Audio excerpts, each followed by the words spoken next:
Welcome, Dr. Kraft. We, on behalf of the Onset Spiritualist Church, we are so grateful for your continued knowledge helping us during this pandemic.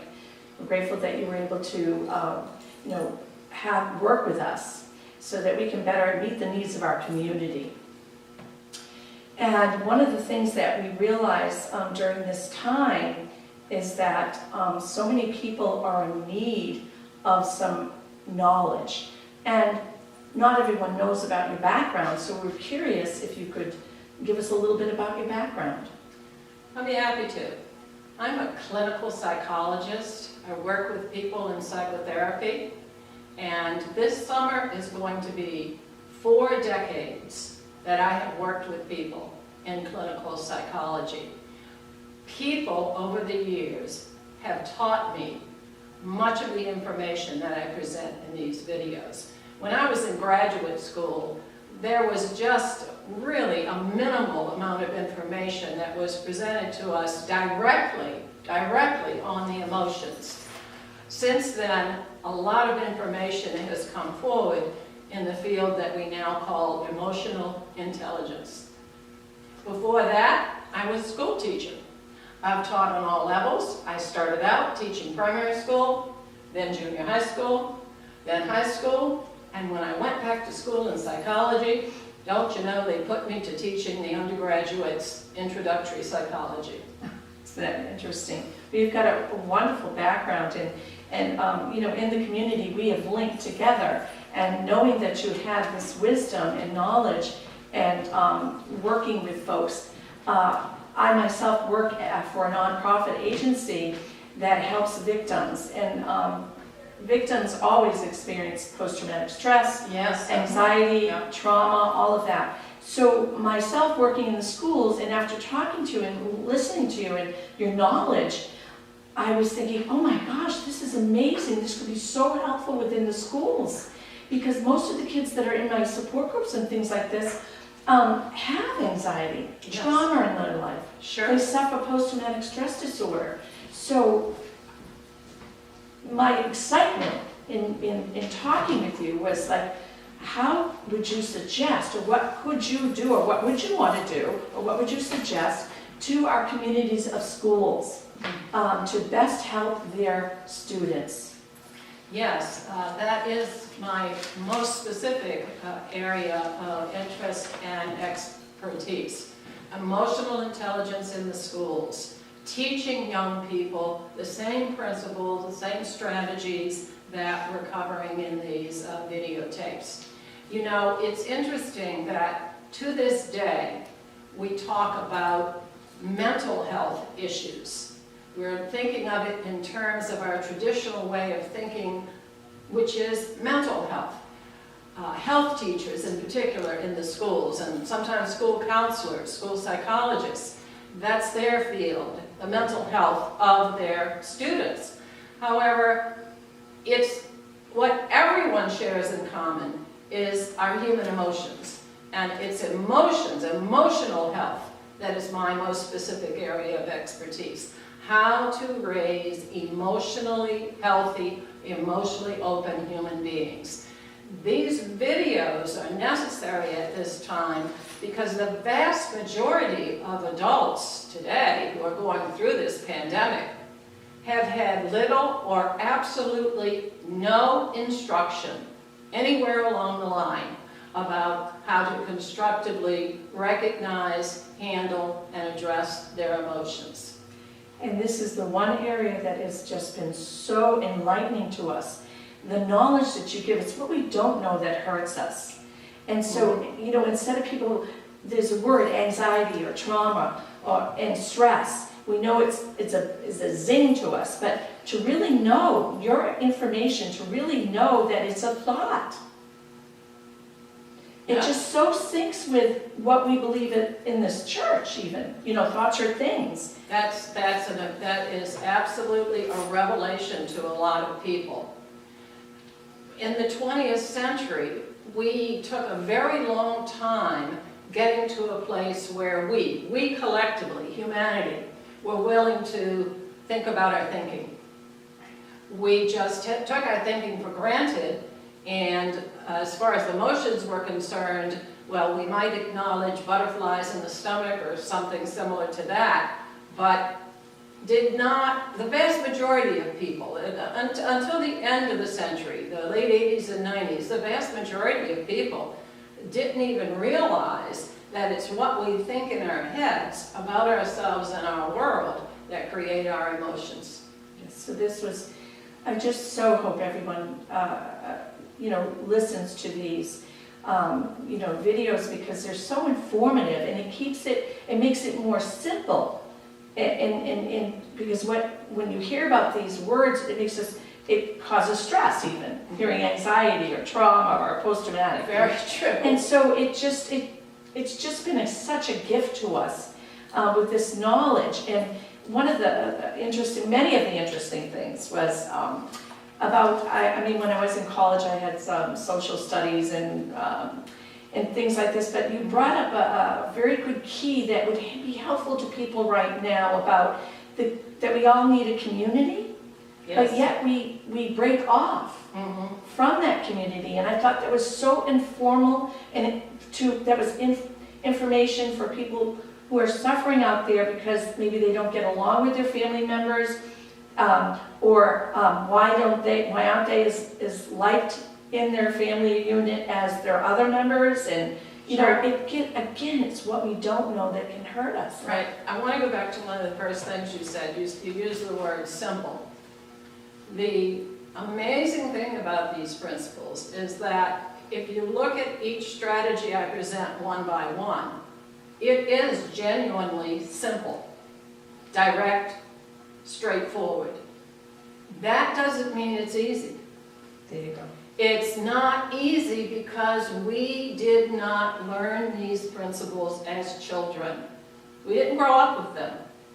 The whole issue, for example, of breathing, that could be taught to preschool children and then continued to be taught all through the years. By the time that young person was an adolescent, they would be doing it automatically. Think of how that would help teenagers as they go through all the angst that is normal for the teenage years. So yes, let's see, what was the second part of your question? Well, it made me think about something, if I also, is that there's a couple of things going on in our world right now in the school system. They've taken economics, things like this away, and your health teachers may only see their children that they've got to do health with far more less than they ever have in the average school system. So their time with the students are very less. Children don't get all the dynamics that they really need in a consistent way.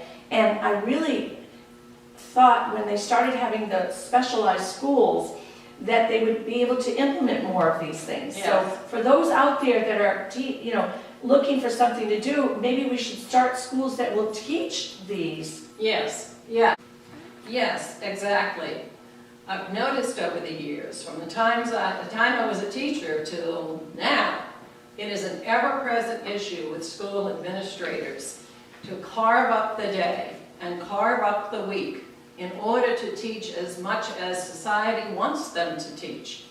This is why, in presenting these type of strategies, I have suggestions for teachers, for health teachers, for school counselors, about how to build these understandings into the curriculum so that no additional class might be needed except for the health teacher to, as the health teacher teaches mental health, because that's part of the mental health curriculum, the health curriculum these days, it's mental health, to also make a point of teaching about emotional health.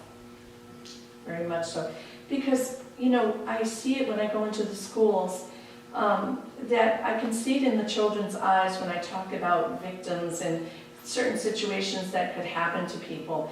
And I can tell right off the bat that some kids in there, that not everyone's in the same household. Some people are living with trauma and they experience trauma within their own unit. Sure. So if this was implemented in curriculum, it would touch base and save many souls, I believe. Yes. And so, when I heard that you wrote a book, I got so excited. And I don't know if you want to touch base with that. Sure. The book that I have just recently published and up to this is Emotional Intelligence in Schools, a comprehensive approach to developing emotional literacy. This is a book for high schools, but a savvy elementary school teacher could take it and translate the principles into the language of middle school, junior high, and present the principles there too. This is a more comprehensive book. Our videos that we're doing are on one emotion. They're centering on one emotion, and that is fear, what people call anxiety. My teaching, though, is about the whole gamut of challenging emotions, what people to this day call negative emotions. I don't call them negative because they're simply part of our humanity. When we call our emotions fear, anger, grief, guilt, when we call them negative, we don't realize we're calling ourselves negative because they're part of our makeup as human beings. So I strive to take the most positive approach that I can about these emotions and teaching people about what they are and how to deal with them in a healthy way. That in itself, what you just said, helps me. Yes, exactly. We as human beings, we're physical, emotional, mental, spiritual creatures. And what we did in the 20th century is we accepted the physical material level. Modern people, we're all about the physical material level. We accepted the mental level. The mental level is represented in culture as schools, education. You think, we want our kids to think, we want them to learn information. All that we do with our mind. And we accept the spiritual level. Americans as a whole express their spirituality in different ways, but we're a spiritual people. But when it comes to the emotional level of our humanness, we were taught to reject that level. And then we wonder why we have, quote, mental health issues. Right. And so let's elaborate on that. The emotional, often people were taught back in the 17th, 18th century, men were taught to suck it up when you go to war, don't show your emotions. Sure. And women weren't allowed to express their anger and their strength, okay? We believe those roles. Women were supposed to be submissive and to the caretakers and so forth, Sure. and the men were supposed to be strong and the action takers. So many families were brought up like to suppress those emotions. Yes, we were given very direct messages. Many people, so we're taking a look at self-talk. Self-talk is what you learn. We need to learn new self-talk to help ourselves. But self-talk already exists in the head.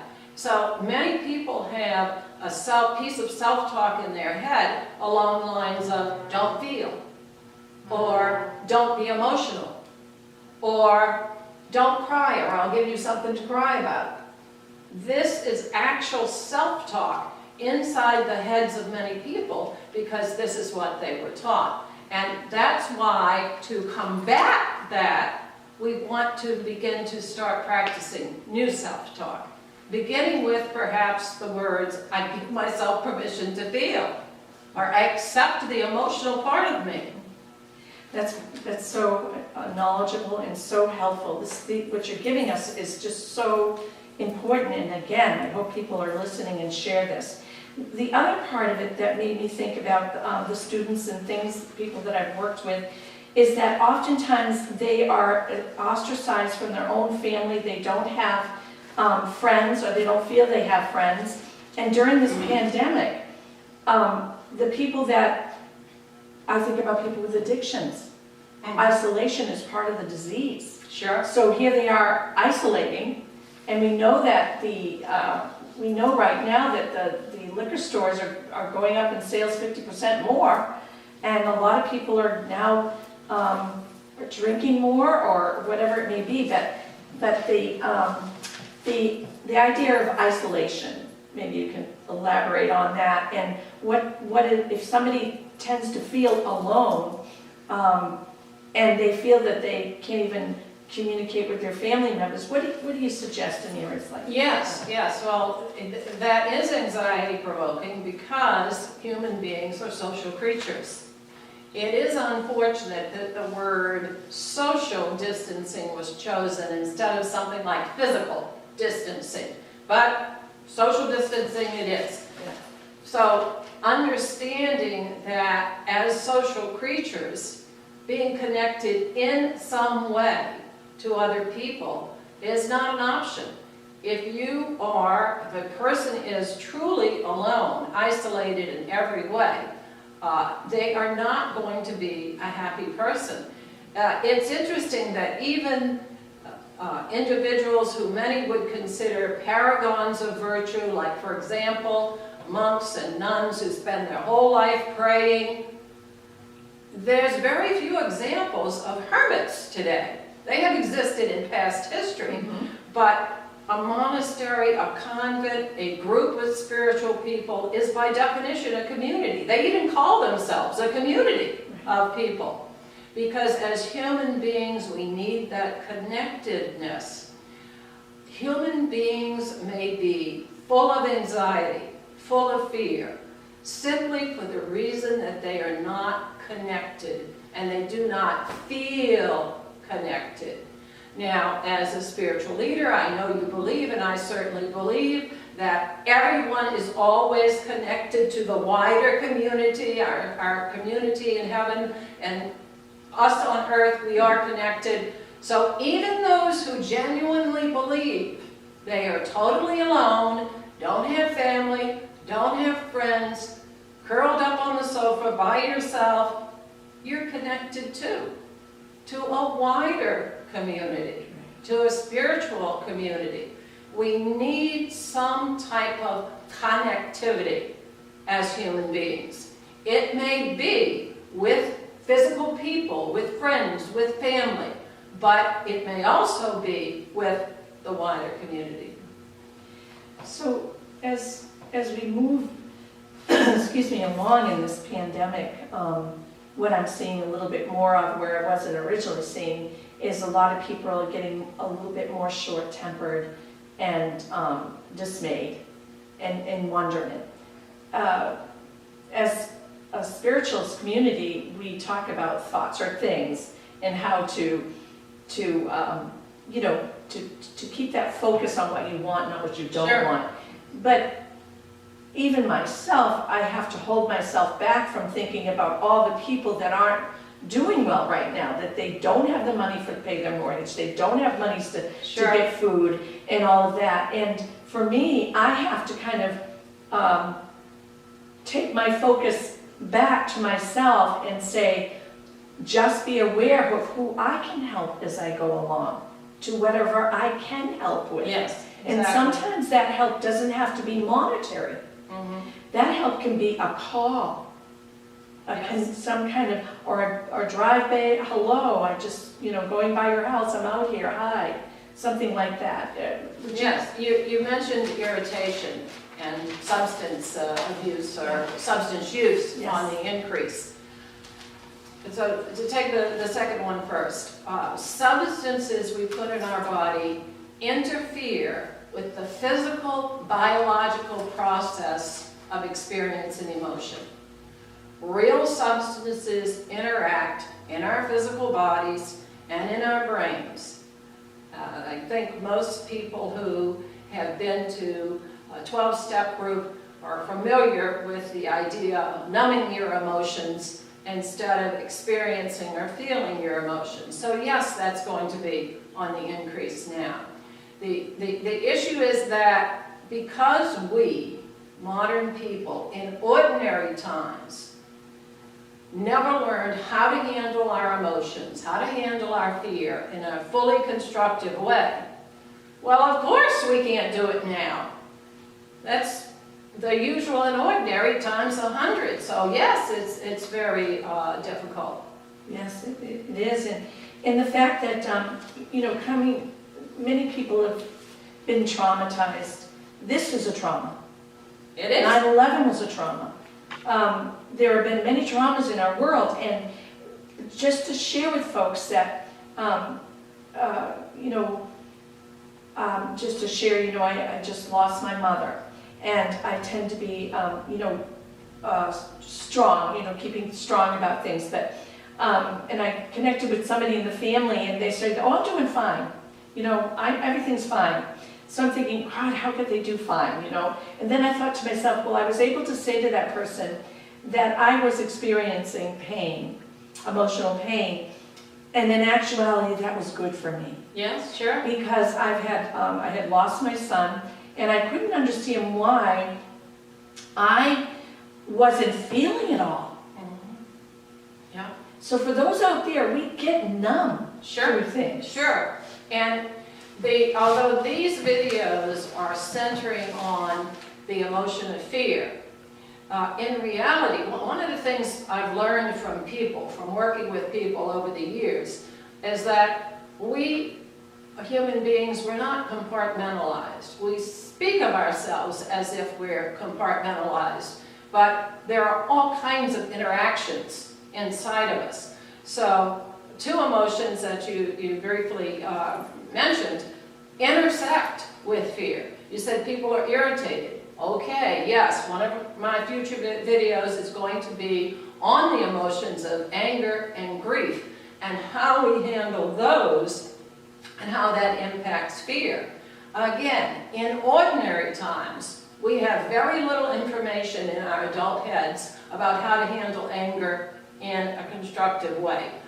Probably the number one piece of self-talk that we all learned is don't be angry. Don't take that tone with me, young lady. Don't. But in terms of something constructive to do with anger, what do we do? So when we are afraid because we don't like, we human beings, not just us modern people, but we don't like the feeling inside of our body and our brain of being afraid. So we get mad about that. Certainly in terms of just staying home and wanting to go somewhere when the weather is beautiful, we get mad about that. There's all sorts of things that we get mad about that are connected with the fear. Since the pandemic is causing death, grief is also a huge emotion. Another emotion that many people simply do not know how to handle in a constructive way. So you've got the fear, you've got anger, and you've got grief. And those three emotions work together because we only have one body and one body and one brain. It's not like we have the fear part of ourselves is over here, and the anger part is here, and the grief part is here. We're one whole. So all of that might be going on inside of a person at one time. And I would want to say to our viewers, go easy on yourself. You don't know what you don't know. If no one ever taught you about these things, well then of course you don't know them. You have to learn how to handle your emotions, starting with how to recognize your emotions. You have to learn the instruction, the messages we got in the 20th century are as bad as this. They are at the level we have to start with just asking ourselves, how do I feel? Meaning, this that's going on inside of me, is that fear? This that's going on inside of me, is that anger? Is that grief? None of those three? Then what? Now, this is astounding because if you've ever worked with very young children, and I have, as soon as they learn the words and the meaning of the words, they can say them back to you. So you teach a young child, 2, 3, 4 years old, what anger is. Oh, you're throwing a temper tantrum, I see that you're angry. Then, as they learn this, they're going to be able to reflect that back to their adults. They're going to be able to say, Mommy, Daddy, I'm mad, I'm mad. Mommy, Daddy, I'm scared, I'm scared. I'm sad, I'm sad. But the generation of adults that's out there today never learned this. So we are starting at not just kindergarten level, about our emotions. We actually have to start at preschool level That is so about true. our emotions. And then for parents to realize that if you say, oh, you shouldn't feel that way, or oh, there's no reason for that, to acknowledge to be acknowledged. Don't we all need to be acknowledged. Yes, And understood. And specifically our emotions Yes. acknowledged. And not stuffed. So Yeah. there's so much. I mean, I feel like we could talk forever on every subject. And is there anything else that, well, for instance, one thing I've always wondered is what's the difference between a clinical psychologist and a social psychologist? Oh, great question. I'm a clinical psychologist. We're trained both at the graduate level and through continuing workshops. And really for me, my biggest training has been working with people. Working with people has taught me about people. So a clinical psychologist is the person who does psychotherapy with people. Now, in today's day of pandemic, most states have authorized teletherapy where you can get a therapist or continue with your therapist by some type of video chat. And I think this is a wonderful thing, wonderful opportunity. Certainly for any viewers that if what we're talking about in these videos really stimulates strong emotions in you, then please reach out to a clinical psychologist to do some teletherapy at this time. But the instruction that clinical psychologists have gotten from social psychologists is very important. Social psychologists are a type of psychologist. They, generally speaking, they do not do psychotherapy. They study the psychology of groups at all levels. And many of them work in academia, work in some university, and they do research projects in order to investigate and to learn just how does a human group work. A human group of any sort. It could be a family, it could be a small group, a group of friends, a work group. And if you want some fascinating reading, they have discovered some really interesting things about how groups work together. So anybody who in any way works with a group, which in today's world is going to be video chatting and Zooming and so on, would benefit greatly by learning a little bit of social psychology. That's wonderful. We so appreciate. Again, we're looking forward to when is your book going to be able to be accessed by folks? It's available now. It's published by Routledge. And again, it is primarily for high schools, for health teachers, school counselors, but also for superintendents of school, school principals, vice principals, and all teachers who are interested when we have our new normal, whatever that is. Well, I'll be calling some. Who are interested in helping young people grow up in a dramatically different way, a way in which everyone learns to honor their emotions and to express their emotions in a healthy way. That's what we call today emotional intelligence. Sometimes it's abbreviated EI, just like IQ is your intelligence quotient, EI. We want to help people from the time they're little children and on up through elementary school and high school to develop their emotional quotient, their emotional intelligence, so that, God forbid, if our children, those who are children today, if 20, 40, 50 years from now, they have to experience something similar to this, they'll at least know what to do with their emotions. Right. And therefore it links to the fact that can a person at any time learn this? Absolutely. So I could be a 90-something. Yeah, could be 90, doesn't matter. Yeah, because we forget that each generation teaches the next generation. Yes. So as adults, we can actually help our parents by sharing with them what we've learned. Sure. And that changes them even. So Yes. nothing's ever gone, nothing's ever, it always matters. And Absolutely. you can always make a difference. And you can teach, old dogs, new tricks. Yes. Well, or as we say, that may or may not be true of dogs, but it's definitely not true of human beings. There we go. Yes, we absolutely can learn this at any age. My number one caution to people about learning about emotions is to start small and keep it simple for yourself. Simple. Because like any body of human knowledge, any curriculum of human knowledge, there is much knowledge and there's much to know, much to understand, many aspects. You would not expect a kid to sit down before the TV and the first algebra class and then to walk out of there saying, okay, I got it now. I got algebra. Mm-hmm. No, you have a curriculum, which is a systematized body of instruction. We're going to teach you algebra. Okay, we know that means we have to teach you this first, and then this, and then this, and then we build on this. Learning human emotions is exactly the same way. You can't just say, okay, I think I got this stuff about emotions, and as if you're sort of embracing the whole thing. No body of knowledge works like that.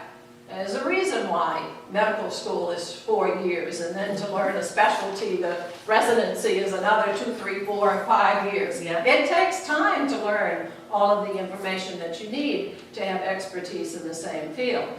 And for adults to remember, go easy, you were never taught this. Of course, it's very strange to you, it's new, it's foreign. You may have a lot of questions about it, a lot of doubts about it. That's okay.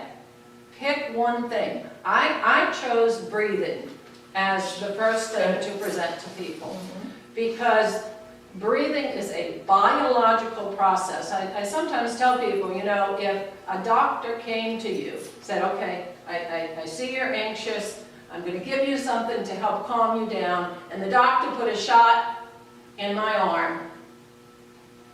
Me, an average person, would, okay, I've got something. Something's in me now. I'm going to be okay now. Because we know, it makes a chemical change in the body. It makes a biological change in the body. Breathing is the same way. You breathe in oxygen, you breathe out carbon dioxide in the lungs, the air goes into the blood. That makes real physical changes in the body. As real as the kind of physical changes that would happen if you were given a pill or given a shot. But my experience with people over the years is that because breathing is natural, we do it anyway, we do it all the time, people greatly discount the biological impact that deep breathing can have on anxiety. So if you need a first place to start, practice your breathing. Yes, I so agree with that. It's amazing. And we're in a world where medicines are given out left and right. Prescription, half the world, the statistics are alarming. Right. So we don't have to get it's not a quick fix. No. In fact, when you stop it, you've got to go back and fix all the boo-boos that we hit up. That's right. Whatever the strategy is that you're practicing, remember, you have to do it over and over and over and over and over. Yeah, and it's repetition. Sure, And it's simple. It's like you were saying, it's simple, but it may be hard to do. Yes. And the hard to do might be just our own thinking on how hard it's to do. Absolutely. The principles in and of themselves are simple. Yeah. There's several reasons why they're hard. They're hard for us, one, because we didn't learn to do this when we were little kids. So it's new, it's strange, and some of what we've learned, and some of this has come out of social psychology, some of what we've learned about ourselves as human beings is counterintuitive. That is, we used to always think that the best way to handle emotions was to ignore them. Don't think about it, you'll be okay, you're fine. Many people grew up being taught this and learning this. Only there's no truth to that. What is, when an emotion is inside of you, it's inside of you. the fact that you're ignoring it, trying not to pay attention to it, doesn't make it go away. Right. In fact, I like one of the sayings that has come to us from the AA and other self-help groups. They have a saying. They say that the emotion comes out sideways. And yes, that's right. When people suppress, repress, deny, reject, tell themselves, no, no, no, don't be emotional, don't be emotional, the emotion comes out sideways. So, and that does not mean positive things Right. happening. Exactly. And then you're not aware of how you're acting so different and so not. And into inappropriate behavior. Yeah. So the only way is through and in. That's right. Can't get around it, can't get under it, can't get over it. The only way out is through. Is through. I absolutely believe that. Well, we are so grateful if you to your knowledge and you doing this, of taking your time and offering this to us. And we're grateful as a church to be able to sponsor you to reach out to as many people. So we're hoping folks will continue to look at your videos and get the knowledge that's free and out there for us at this time. Well, So- I appreciate that, and perhaps the viewer will subscribe and tell a Yes. friend to tell a friend, so Yes. that we can get the word around and Yes. more and more adults can develop their emotional intelligence, and our schools begin to take Yes. emotional intelligence seriously and own responsibility for teaching our young people about it, so that it's impossible to think that our young people, who of course we all hope and pray will outlive us by very many years, it's impossible to think that they're never going to have some big challenge that they go through. Right. They're going to have something, whether it's an earthquake or a tornado, Yes. they're going to have something that they Yes. go through.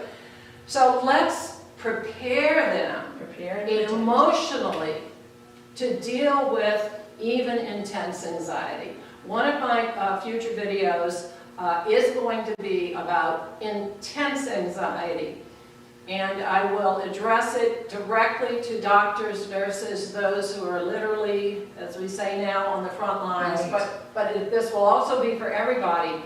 We need tools in ordinary times about how to handle ordinary anxiety. Right. But in these times of pandemic, we need some information about how to handle intense anxiety. And we'll cover that in one of our future Oh, videos. that's so wonderful, and I appreciate your time and your expertise, and we're grateful. Thank you. Dr. Kraft. Thank you, Reverend Hoffman.